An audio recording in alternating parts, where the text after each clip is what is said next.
Hey y'all, welcome to the stream. Um, right, today it's a special Sunday or Sunday special episode of the stream where I normally would do some live coding on Tuesdays on my web app. I'm taking the time off, let's say, every second Tuesday of the month to host the Lean Coffee meetup. So I can't stream live coding back then. So the idea was to, why don't we just fill in like a nice hour full of information that I have or think I know that I have, and yeah, share it with the world, and that way we can have a smaller or a shorter stream, let's say, but still with chock full of valuable information, which is still relevant to or like within the same sector, how do you call it, like same niche thing. So normally where I program, this is supposed to be everything around the programming. Last time I explained a bunch of stuff around flow based on Michel Grootjans's excellent GitHub repository explaining flow. And then today I had the idea of why not try to share my own model of motivation and see if it can help you out, maybe for one reason or the other. Yeah, so maybe a bit of an intro, and then first let me take a bit of a sip of the Cornet. I swear I'm not sponsored, but Cornet, if you're watching, hit me up. Because I love your beer. Right, so where do I start? I don't really remember when that it actually came to me, like that this idea, but it was very, very clear at the time. I dreamt, so I was dreaming, and all of a sudden, like this model popped up in my head, like while I was dreaming. I was like, man, maybe this is something I need to figure out what to do with this. So, if for any of you familiar with systems thinking, it's based around a positive and a negative reinforced feedback loop. So something that keeps on looping. So this is where the cycle thing comes in. And maybe I'll show you a bit of what I mean. There we go. This should be visible enough. So this is then the... Oh wait, so then the disclaimer would be, of course, it's a personal model. There's no science, like actual science behind it. I just found that it works for me and it helps to combat getting demotivated a bit for me. Yeah, and we'll get to an additional use afterwards as well. So let me just first try to explain how it actually works, or how it actually works in my head. So there's these three components to doing work, basically.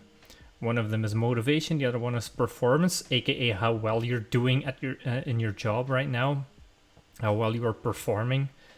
And then appreciation, which is like an outside influence on my person from people.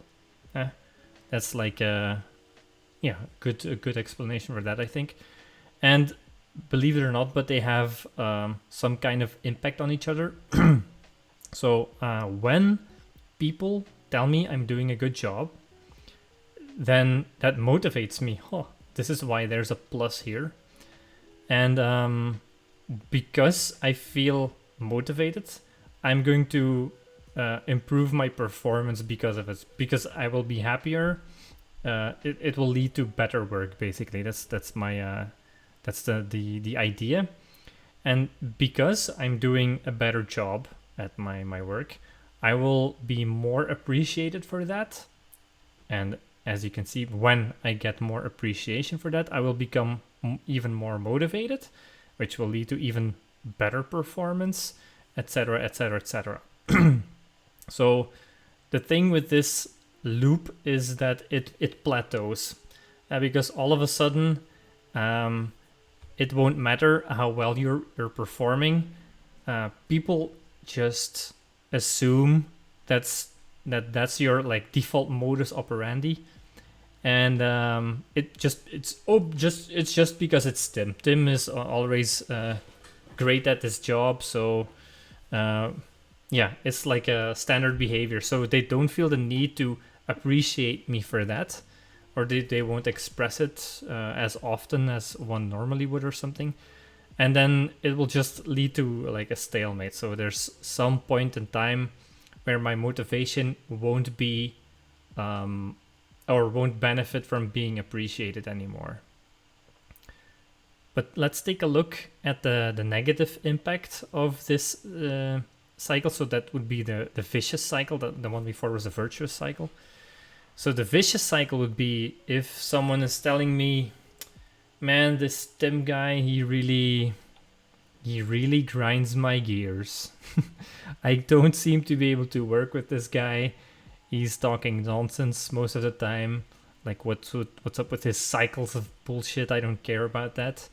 When I hear this or feel this, I will get, or my motivation will get a hit. I will be thinking, am I really at the right spot here? Like, why am I still doing this work? And because of that, it will have an impact on my performance, like how I will do my job, because I'm very like let's say that me personally, I'm very much impacted by being demotivated at my job.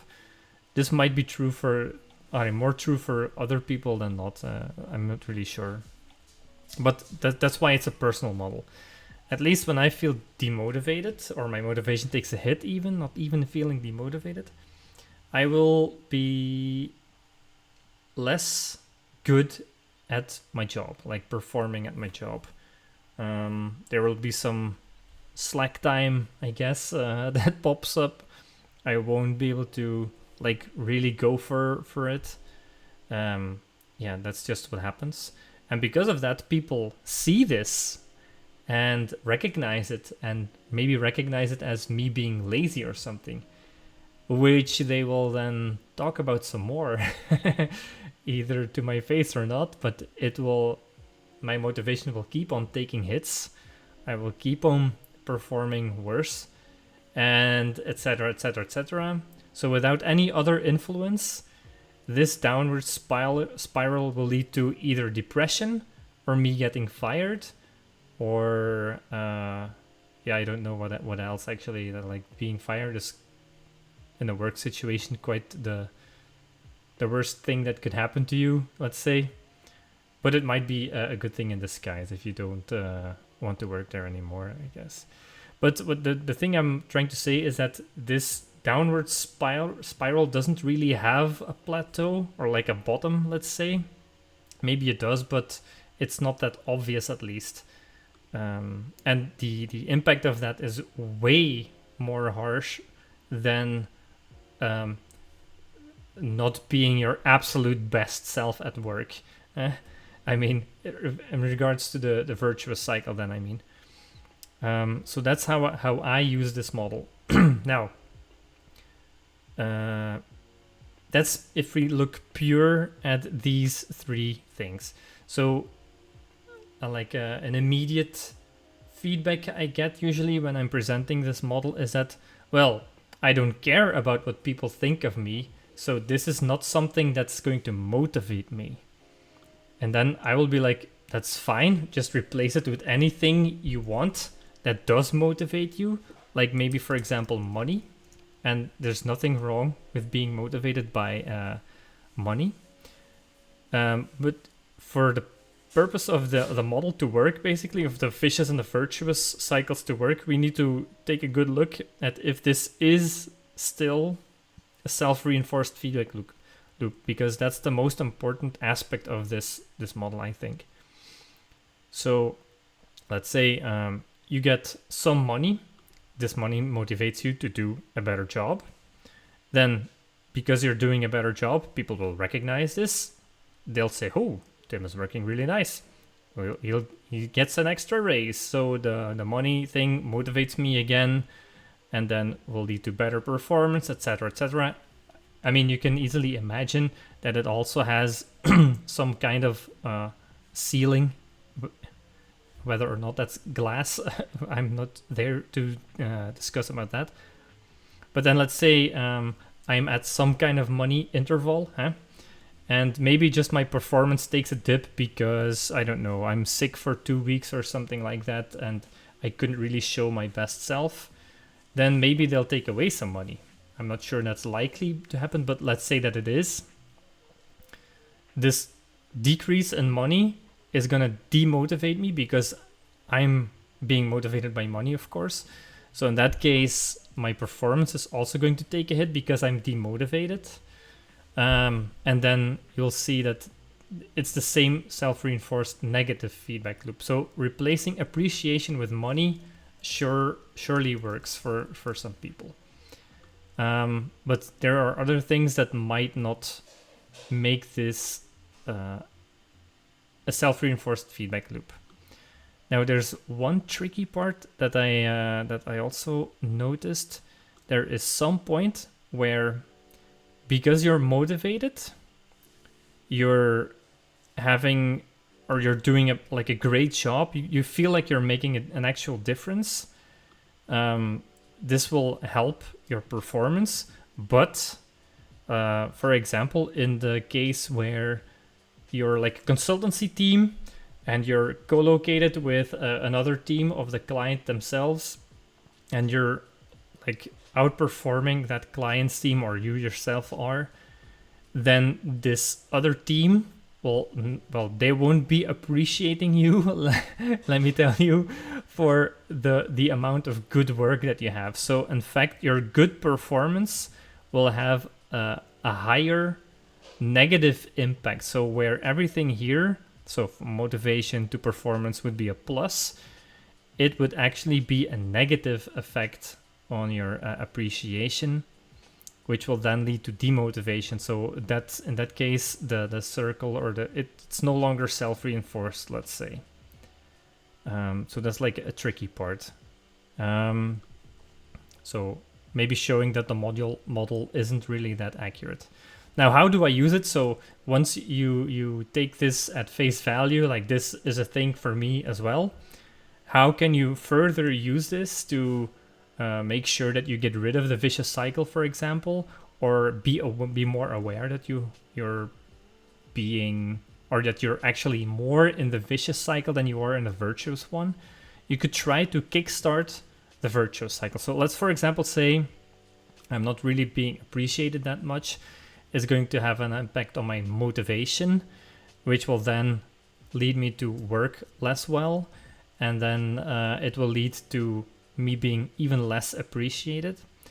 So this is one of those typical things that we can do to increase our performance. For example, like what helps me perform better is, for example, being able to use my programming language of choice. This is something that will increase my performance because for example, I'm really good at this, what's it called? Programming language. So if I put this as a plus here, this will help kickstart the virtuous cycle here again, because my performance will be shown as, even though I'm being demotivated, I'm being able to use my programming language of choice. In that case, I might be more appreciated than usual, which will then kickstart the regular virtuous cycle of motivation. So once you start filling these with things that help your performance, what is like another way? Not needing to... I have no idea. Wait, I have an idea actually. Because I'm in like our team values thing. So maybe it's like a good idea to show what you can do with this. Wait, no, sorry about the confusion. Let me first explain that this can also happen for so let's make this a green one, which is obviously a good thing, but there could also be bad things, which we will list as orange. There you go. So maybe there's like just the immediate counterpart, being forced to use CVS as a versioning tool instead of Git. I'm wearing a t-shirt, if you hadn't noticed yet. So this will have a negative impact on my performance. You could also just say straight up to your motivation, I guess. Let's make this a little bit bigger. Oh, so it wasn't the arrow that needed to be bigger, but rather the font. There we go, 64 seems like a nice font. 64 then. Okay, nice. So this will then kickstart a vicious cycle of motivation. So it will be helpful to become aware of what of these things are having an impact on the complete thing here. So for example, appreciation, it's like a very general or like a broad term, but what's something that has a negative impact on me being appreciated or feeling appreciated is, for example, people talking shit behind my back. For example, this is something that has a negative impact on my appreciation. What else is there? Yeah, a lot of other stuff, but what could be a positive thing is, for example,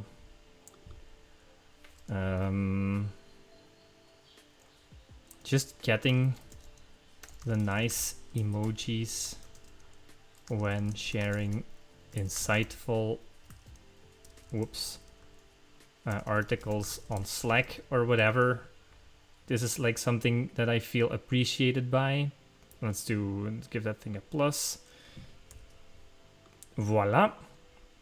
So now I know these kinds of things that help me feel appreciated, which will then kickstart the virtuous cycle, which again has the impact for me personally that I will either get depressed or become the best performer in your team. Of course, it's not this black and white, because both cycles will be turning at the same time usually. So it's just important for me that the virtuous cycle always has the upper hand, because that will keep me from burning out as well, of course. So if you do this as well for motivation, for example, maybe like there's Dan Pink's 3, which I always forget. It's autonomy.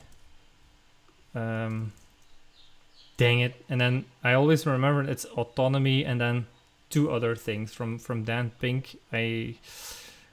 I'll have to look that up and then add it in the show notes or whatever. But those are like the things that can help you feel even more motivated or help kickstart the virtuous cycle in that case. All right, so what can you do with this kind of stuff now? So for me, personally, it's an exercise to just get to know myself a little bit better. You could keep this model for your own and then consistently modify it with examples of how you're feeling, just so that you become aware with which cycle you're in. Thank you so much, Amarth. It's autonomy, mastery, and purpose.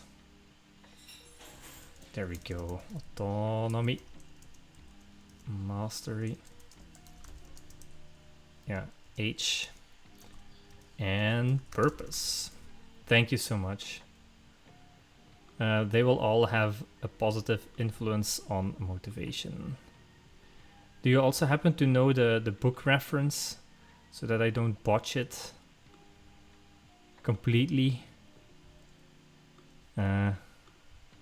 Let's draw a box around this at least. And then say, this is, look it up. It's something Dan Pink on motivation, maybe? I don't know. Look it up. I'm quite sure if you look at the, or if you Google this, you'll find it. All right, so there was one thing. It helps guide me to know whether or not I'm in a virtuous or a vicious cycle. But you can also use this, as you can see, I used or repurposed a Miro board that I used to do like a team values kickoff, where in like a bit of a retrospective format, we sort of did this exercise for ourselves and then looked at each other's results just to understand how people feel, or like what do they need to feel appreciated, for example. And Egon has the actual book title, Drive the Surprising Truth About What Motivates Us. There we go. So look it up. I haven't read it, so yeah, we'll see. I guess I can recommend it even though I haven't read it yet. But if this seems to make sense to you and want to learn more, go ahead. So I was saying, when you do this exercise for yourself, it's already helpful because you get to know yourself a little bit better. But you can also use this as some kind of a team values setup, where, for example, I filled this in back in the days where I didn't really draw the arrows, but I still kept the code, so color coding. So green would be an impact or positive impact, and orange would be a negative impact. So politics, that's gonna demotivate me. Solving problems for a political reason, so not actually contributing to business value, it's gonna demotivate me. Passive aggressive interactions by anyone that are visible to me, that actually should be appreciation. I can't believe that this is something that I put there. So in any case, it's a way for people to sort of express how they appreciate me. In this case, they're not, even though it's passive aggressive. Oh, I actually put it there as well. And then being lied to, also obviously not feeling really appreciated for that. And then this also again ties neatly with motivation, but I felt the need to express it with my performance, like it will have a direct increase on my the way I'm performing in a team. So if you do this with your entire team, you'll get like a great idea of what you should shun away from and what you should encourage. And that's where these tags also come in. So there's like this view. I can't really show it now in Miro because it's highly personal, of course. That's why it's okay for me to show my own result here. But you can then use the tags to discover like all of the things that are having a negative impact on appreciation of the entire team, and same for the positive ones for motivation, etc. So this is like a fun exercise. It's quite difficult, I think, for people to do this because it's a bit of a mirror to yourself. So if you're not really used to getting this mirror or like doing the self-reflection yourself, then everybody else is also going to have a hard time because of it. So maybe like guide people into it, show them that this is a place where you allow vulnerability. And hey, thank you for following, Mardel Alex. But yeah, you can ease people into using this thing, of course. What else should I mention here? So yeah, helpful for yourself as like a good mirror or like a way to reflect. Helpful to understand better the things that motivate, appreciate, and help your teammates perform better. Which you can then also, of course, refer to eventually. I feel like I need to repeat this as well, that appreciation, you can totally replace it with anything else, as long as this anything else is still causing this to be a self-reinforced feedback loop from the systems thinking perspective. So why did I put in my title Theory X or Theory Y actually? is that this model, I think, mainly works well in a theory Y organization. I'm not sure if you can call it, like, maybe like it would be better to call it like a culture. So I guess that's true for most things that help a team improve, though. So Vincent, actually, he's in the chat. He told me about this theory X and theory Y articles where I had no idea that there was like a way to think about this, like an organizational cultures. But what they say about theory X is that the assumptions that they're making, or like the management leadership is making regarding typical workers, is that they have little ambition, avoiding responsibility, and is individual goal oriented. So really what they're saying sort of is we shouldn't really depend that much on our workers and treat them as actual resources, things that can complete a given task that I give them, and then they only do that, nothing more, nothing else. They shouldn't really be able to think for themselves, and that's about it. But then theory Y is saying like sort of the opposite, where like they make the assumption that whoever works within your company is going to be internally motivated to do a better job by themselves and continuously look for ways to improve their jobs, or the way that they work, or the way that they can help out, basically. And when you view people from this kind of perspective, this model here becomes a bit more interesting, because then you make or then you accept that this is a thing that your workers can improve on themselves. Like they won't need like extrinsic motivation, so like a monetary incentive, for example.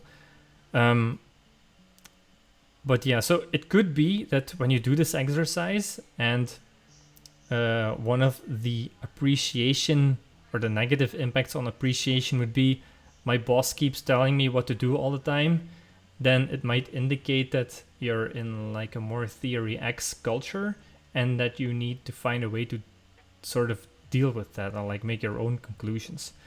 Of course, Christopher Avery's responsibility process comes to mind right now as I'm just saying this. Man, now I have to, huh? Responsibility process, and it's trademarked, I believe. It sure is. I don't know what this is, but here. So this is a thing, I don't know when I learned about this, but it was a long time ago. And it's actually a really simple model to think about responsibility. Christopher Avery, he says, like he's done these studies is it studies? Yeah, I should say studies. Like he made actual research papers about this stuff. And the way he approaches this is quite easy or simple.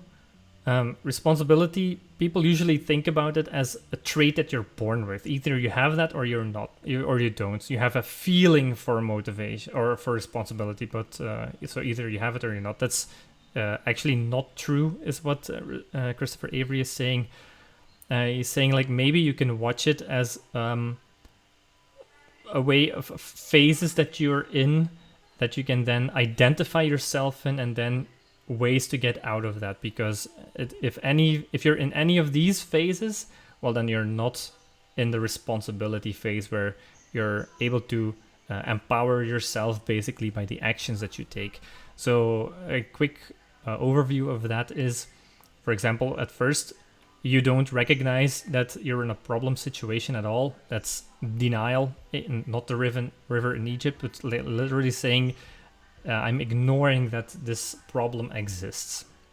So maybe once you're out of that, you can be like, but it wasn't me actually that broke the build. It was this person because I see their commit message and it's got their name to it, so they're the one that broke the build. So in that situation, you might not even be taking action for or taking responsibility for improving the build, for example. Maybe they just missed something like a learning experience, or they don't have the same knowledge that you have.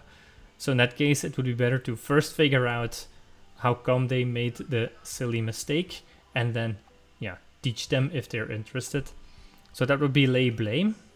You're blaming somebody else just to recognize that you're not in the responsibility model.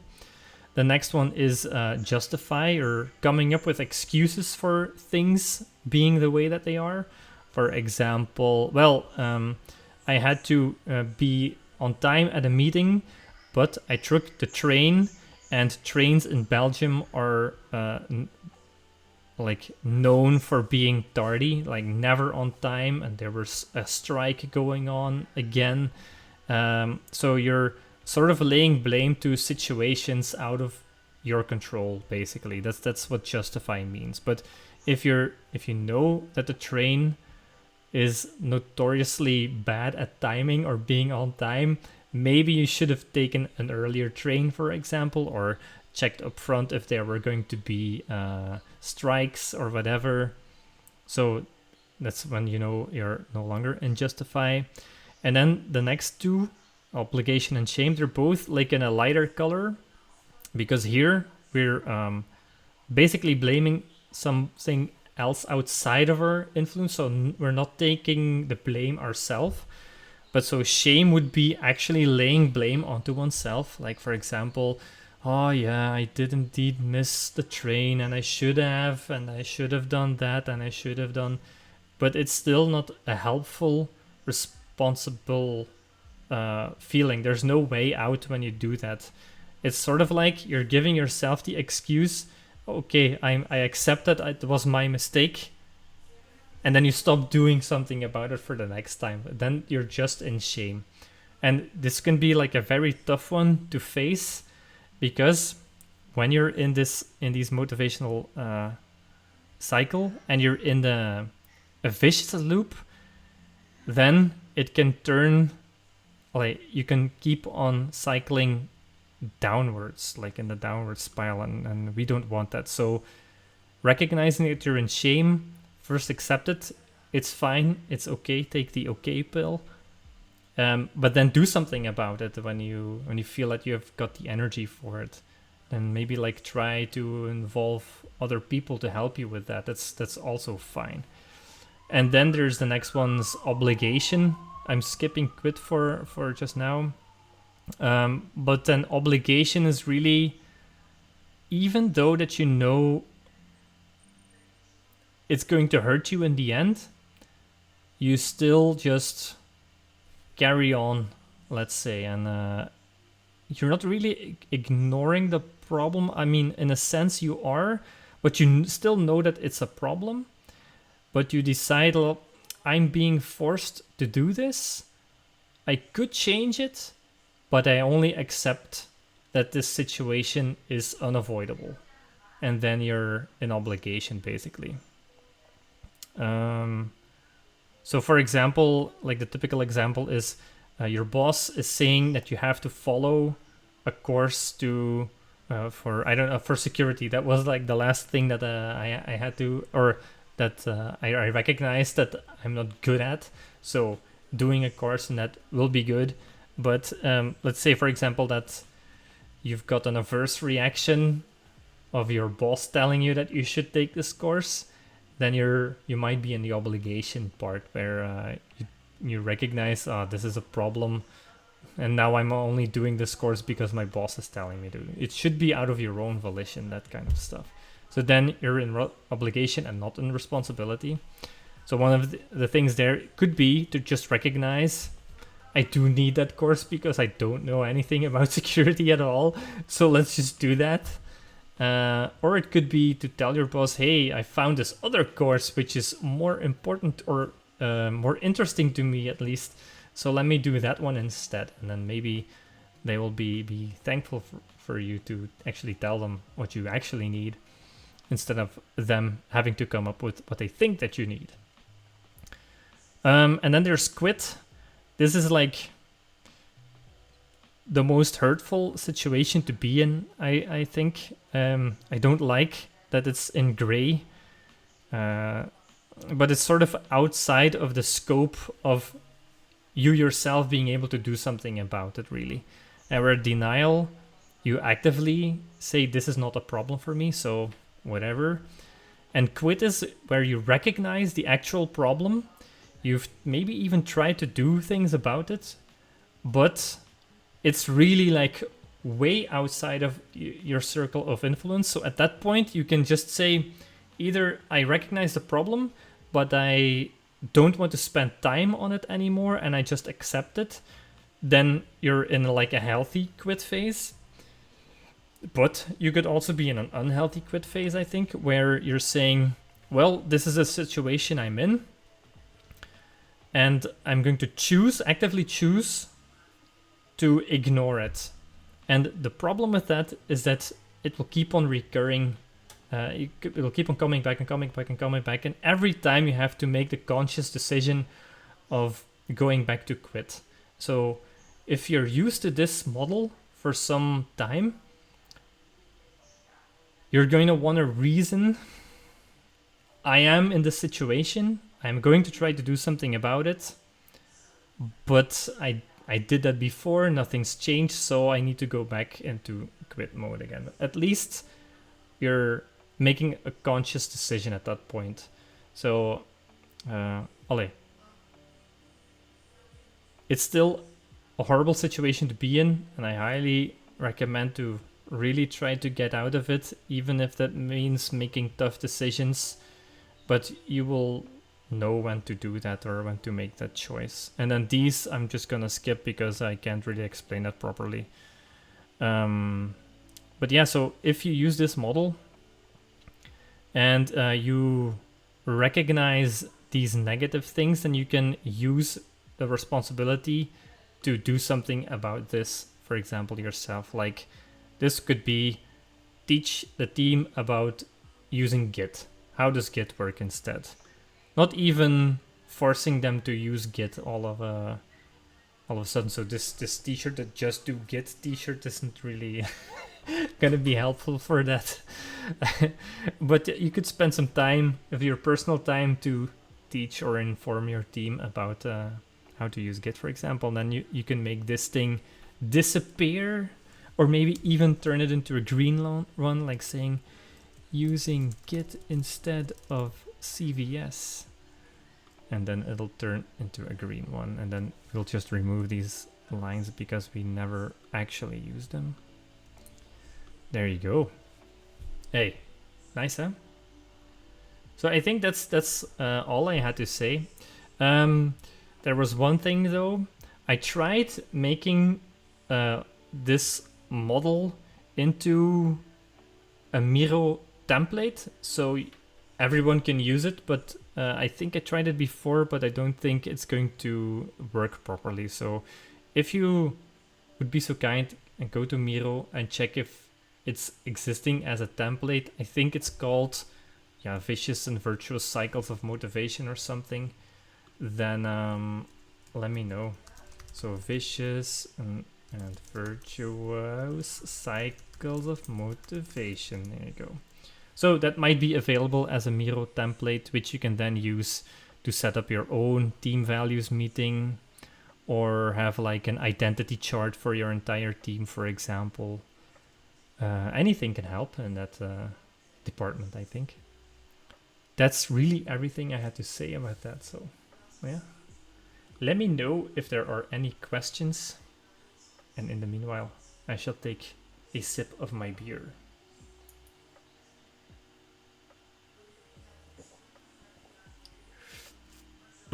Yeah. Let's do Discord. Wacht, hè.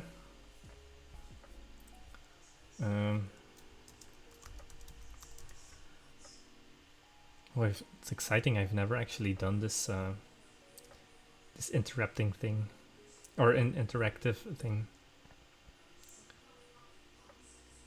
Hang on, Discord is booting up.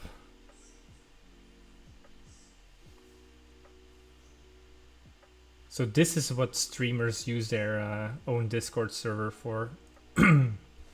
Let's see.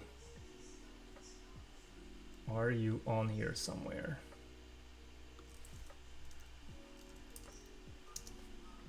Looks like you are. Call?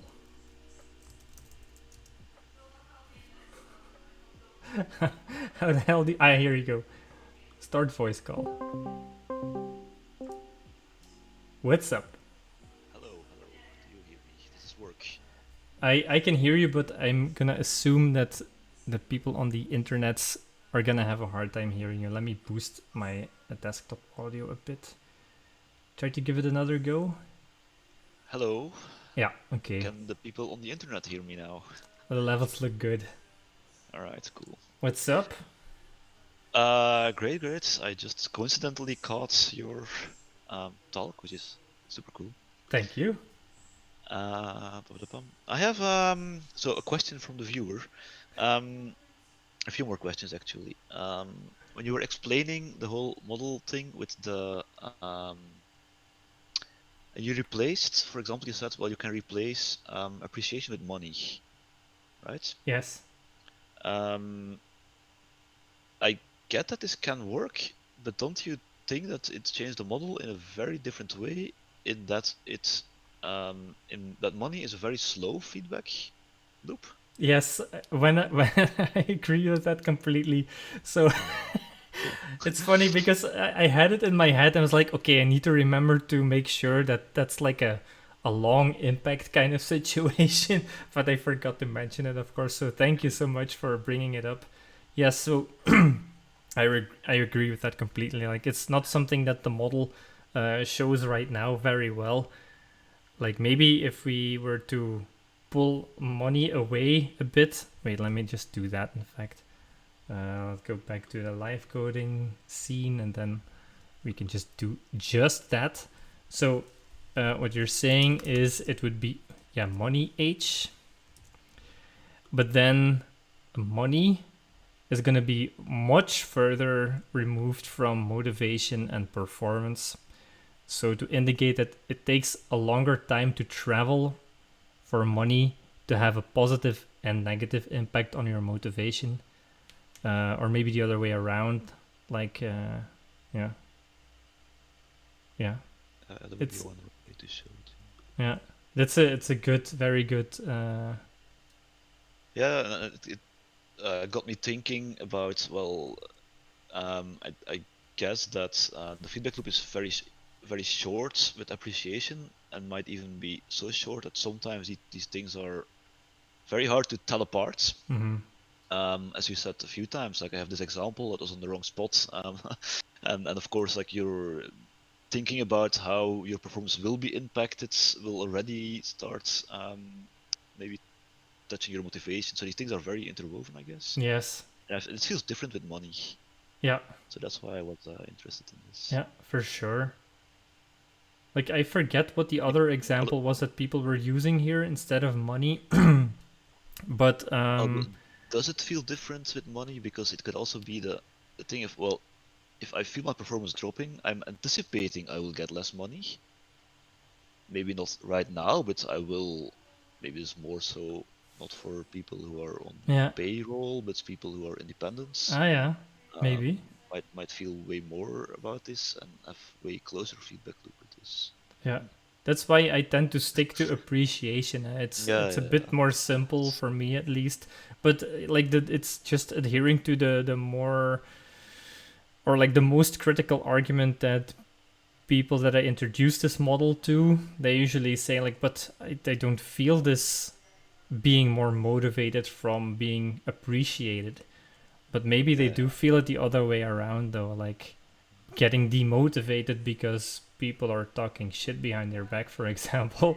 Maybe I should lead with that. Well, yeah, thank you for that addition. I have more questions Yeah, if you still have sweet. time. Yeah, go ahead, go ahead. Um, performance is that something Yeah. subjective or objective or both? It might be both, but because It might be both, yeah, because the idea is that when you're performing badly, and it gets picked up by your colleagues, that like the people that are going to be able to give you appreciation or de-appreciation, I don't really know how to say that, but those people that are able to notice that drop in performance, so whether that be subjective or objective, and it could just be you used to deliver 5 story points in one sprint and now you're only being able to do 3. I'm just giving like a random example here. Then you could consider that points drop as an objective motivation. Hello, So Nubicorn. hello there. It is definitely other people. It's not your that you feel your own for yourself, and Ooh. no one else has noticed your Ooh, performance I impact. haven't thought about that. For me, it's more the outside view of that. Indeed, yeah. So it's I haven't thought about like if I perform badly myself. I guess I'm fearful of the appreciation, but it won't necessarily make me appreciate myself less. If that sort of makes sense. Like Yeah, sometimes it yeah, will, yeah. but not always. Yeah. Yeah. I guess that's the important. That's like a good thing to think about. Like, how much can you impact your own motivation by saying good things about yourself in the mirror every morning, for example? Kickstart your Yeah, own virtuous cycle. That's cool. I'm pretty sure that some people definitely believe in this, Yeah, and it will work yeah, definitely. nice. I do, yeah, also believe in this, I guess. Um, like one more thing I was thinking about is right now the link between performance and appreciation is direct plus minus, right? Virtuous or vicious. Yes. Um, how do you feel about a perceived difference in performance and appreciation? For example, I think the main thing is here you're gonna put in a lot of effort in something, like you feel like you're performing high, but there's not a lot of appreciation coming back to you. Right. Yeah, yeah. It's disproportionate stuff like Yeah, that. Yeah. or the other way around. I don't know if that works. That you don't put in a lot of work, or you don't feel like you've put in a lot of work, but people are like, "Whoa, this is amazing." Yeah. But, of course, once your team knows your general level, I guess this Yeah. maybe doesn't. That's what I said. Like in the very beginning, it's easy to plateau in that virtuous cycle of motivation. Exactly because either people will become accustomed to it, like they will start expecting you to perform super well, so they will give you less appreciation for that stuff. But maybe the de-appreciation will be even more harsh then at that point. But yeah, that you've got like a good point there. I don't really know how to express that, but there for sure is like a way to that those two things might not have like the same strength of an impact. So as you were saying, like if this performance to appreciation, even the plus sign would be like huge, it might not have that big of a or like the same size of impact on your motivation, for example. Like they won't appreciate you as much for your huge effort, for example. Yeah. Yeah, good Yeah, point.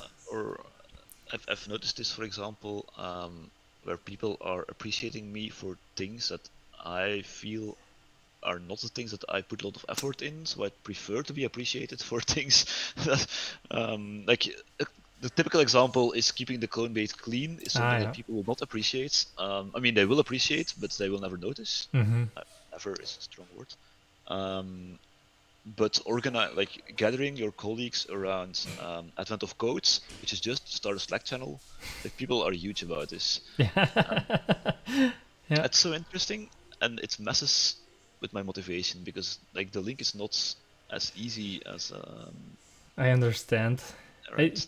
there's like this altruistic part of trying to help people that I also have a very hard time dealing with. Huh? For example, like is it wrong to expect somebody to say you did a good job for when you actively were trying to do something that will help people progress, or should you just be happy that they're progressing, right? Mm. It's so that to me it's still really difficult. But this is something that helps me keep myself motivated. So maybe it's something like a self-inflicted positive appreciation where I'm saying, well, I've done this, I've done I've done these little bits in code, so the refactorings or the implementation of new features will be easier, and I've noticed that it did in fact have an impact. Then it's really great, I think, to tell yourself the things I did have an impact, even though somebody else didn't really notice it. It's just the fact that it had an impact, I think, is quite an important thing. Yeah, I'm also definitely trying to point this out to colleagues when the feature is actually easy to Yes, implement. yeah. Like, and I know that someone worked on refactoring. I'm like, thank you for doing this. 'Cause, That's very smart. It's really yeah, I don't smart. think we do this enough Yeah, actually. yeah. You're right. Yeah. Well, I don't do this enough, I guess. All right, yeah. I don't. Those were my questions, which were maybe more of remarks. Yeah. As much as Thank you a lot for your addition. It was very helpful, yeah, especially the one about the distance to impact is a very important one. Yeah. yeah. I'm hoping to see where you keep going with this model because you keep adding new things to it, like the theory X, theory Y.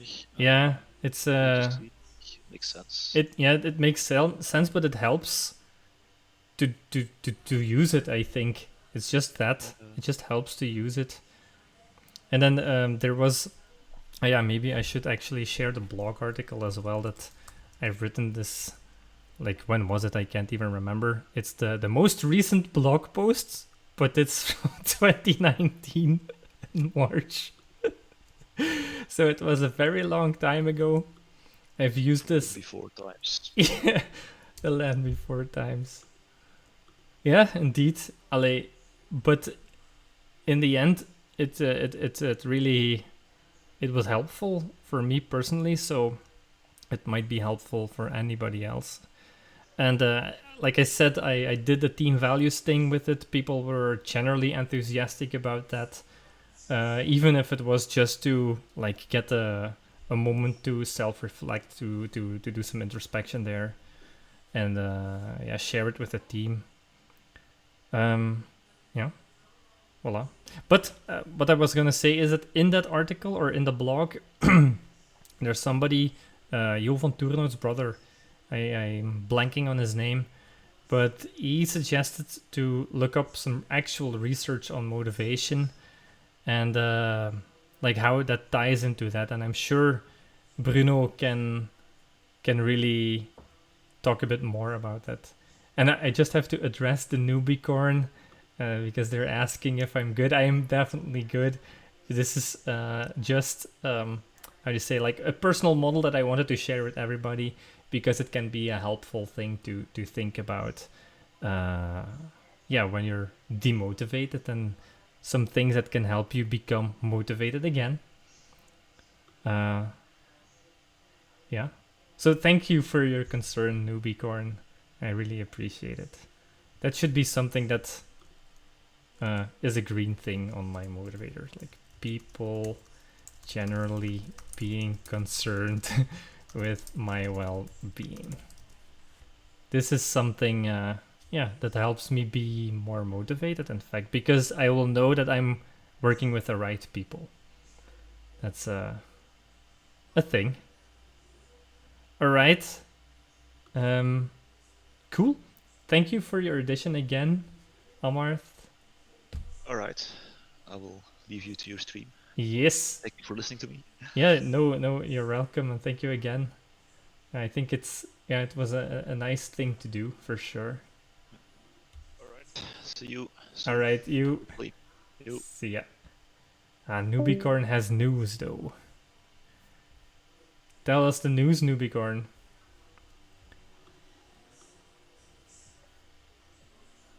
Now we're all ears.